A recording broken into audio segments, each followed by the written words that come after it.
মুসলিমরা কি ভারতের তৃতীয় শ্রেণীর নাগরিক? মুসলিমরা কি ভারতের তৃতীয় শ্রেণীর নাগরিক? এই শিরোনামে আজকে আমাদের বিশেষ প্রতিবেদন। প্রতিদিনের মতো আজকের প্রতিবেদন উপস্থাপন করছি আমি জাকির হোসেন শেখ, আর ক্যামেরায় রুবিনা খাতুন। পশ্চিমবঙ্গের বাইরের রাজ্যে যদি ধরি, আমাদের রাজ্যের বাইরের রাজ্যে বাঙালি মুসলিম পরিযায়ী শ্রমিকের মৃত্যু এখন আর কোনো খবর নয় বা আলোচ্য বিষয় নয়। এটা এখন যেন একদম সাধারণ একটা ঘটনা হয়ে দাঁড়িয়েছে। মুসলিম মরছে, এ আর এমন কি ব্যাপার, ঠিক এই রকম যেন ব্যাপার। মানে মুসলিম মৃত্যুগুলো কারো হৃদয়ে আর কোনো রকমের আলোড়ন তোলে না, কারো বিবেককে আর জাগ্রত করে না, কারণ মুসলমান যে এই দেশে তৃতীয় শ্রেণীর নাগরিক। ভাবটা যেন এই রকম যে মুসলিমরা এখানে খেয়ে পরে বেঁচে পড়তে আছে, এটাই তো সব থেকে বড় কথা। তাই নিরীহ মুসলমান শ্রমিকের নির্মম হত্যার বিরুদ্ধে বিহার ভবন কিংবা গড়িয়া ভবন কেউ ঘেরাও করবে, এটা এখন আশা করাই বাতুলতা। সুতরাং আফরাজুল, সাবির মল্লিকের পথেই নির্মম মৃত্যু ঘটেই চলবে জুয়েল রানাদের, জুয়েল শেখদের। হ্যাঁ, দীপু দাসকে যেভাবে পড়ছি বাংলাদেশে বিনা অপরাধে হত্যা করা হয়েছে, ঠিক তেমনি ভাবেই। মোট কথা, এই দেশে মাঝে মধ্যে নিয়ম করে দু একজন মুসলমানকে পিটিয়ে না মারলে মনে হবে কি করে যে এটা হিন্দুর দেশ, এটা মুসলমানের দেশ নয়, মুসলমানরা এদেশে আশ্রিত? এই সবগুলো মনে হবে কি করে? সেই মনে করিয়ে দেওয়ার জন্যই যেন মাঝে মধ্যে ছারপোকা পিঁপড়ের মতো দু একজন মুসলমানকে হত্যা করতে হবে। এই ভেবে খুশিতে গদগদ হয়ে ধেই ধেই করে নৃত্য করার আগে মুদ্রার উল্টো পিঠটা দেখুন।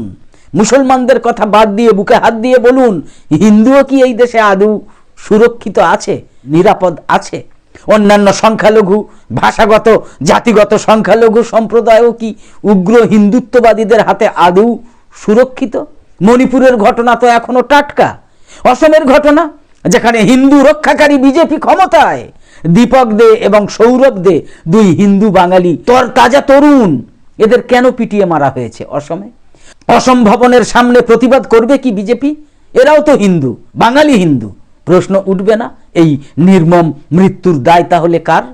রামনারায়ণ ছিলেন তো বিহারি, তাও আবার দলিত হিন্দু। সেও কিন্তু মুর্শিদাবাদ জেলার জুয়েল রানার মতো একজন পরিযায়ী শ্রমিক, তবে বাংলা নয়, তার মাতৃভাষা হিন্দি।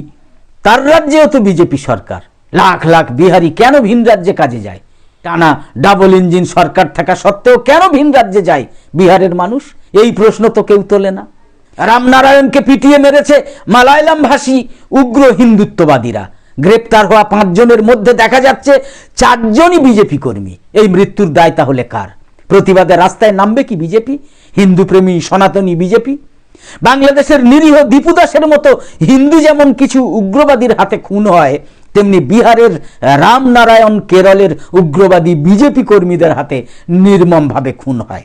অথচ বিজেপি দেশের সহনাগরিক, এমনকি স্বধর্মের হওয়া সত্ত্বেও এদের নাম পর্যন্ত উচ্চারণ করার সৎ সাহস রাখে না।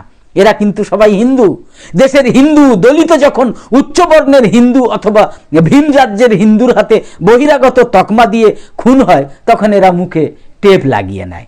আসলে বিজেপি উগ্র হিন্দুত্ববাদীদের দরকার শুধু মুসলমান খুনি। খুনি হিন্দু হলে ওরা মুখে লিউক্লোপ্লাস্ট লাগিয়ে নেয়। তখন মুসলমানের হাতে হিন্দু খুন হওয়ার জন্য ওত পেতে থাকে যেন বিজেপি বা হিন্দুত্ববাদীরা। এটা ওদের প্রিয় খাদ্য।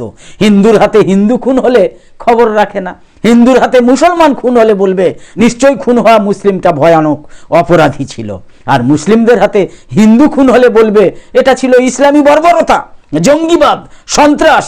তখন তুমুল প্রতিবাদ হবে, মিছিল হবে, স্লোগান উঠবে, দুনিয়ার হিন্দু এক হও। কেন এই পরিস্থিতি? মনে রাখতে হবে, এটা সেই দেশ যে দেশে 1 লাখের হত্যাকারীদের উপর থেকে মামলা তুলে নেয় সরকার। হিন্দু কিশোরীর ধর্ষককে দেওয়া হয় 15 লক্ষ টাকার বন্ডে জামিন। জয় শ্রীরাম ধ্বনি সহযোগে হত্যাকারীর গলায় পরানো হয় জয় মাল্য। আসারাম বাপুর মতো সিরিয়াল হিন্দু নারী ধর্ষক থাকে মাসের পর মাস প্যারোলে, আর সোনাম ওয়াংচুকের মতো দেশপ্রেমী সমাজকর্মী থাকেন জেলে। এটা সেই দেশ, তাই তো? এটাই নতুন ভারত, সবকা সাথ সবকা বিকাশ। সমাজকর্মী সানাউল্লাহ খানের পোস্ট থেকে আজকের আমাদের এই প্রতিবেদন। একদম শেষে বলি, আমাদের আজকের এই ভিডিওর বিষয়বস্তু ভালো লেগে থাকলে ইউটিউবে নোটিফিকেশান পেতে সাবস্ক্রাইব করে পাশের বেল আইকন অন করে রাখুন, আর ফেসবুকে ফলো করে আমাদের আরও নতুন নতুন ভিডিও বানাতে এবং লাইভ সম্প্রচারে উৎসাহিত করতে লাইক, কমেন্ট এবং বেশি বেশি শেয়ার করে সঙ্গে থাকুন। তো আপাতত শেষ করছি। কামনা করি সকলে সবসময় ভালো থাকুন, সুস্থ থাকুন, অন্যকে সুস্থ ভালো রাখুন, সাবধানে থাকুন, সাবধানে রাখুন। ধন্যবাদ।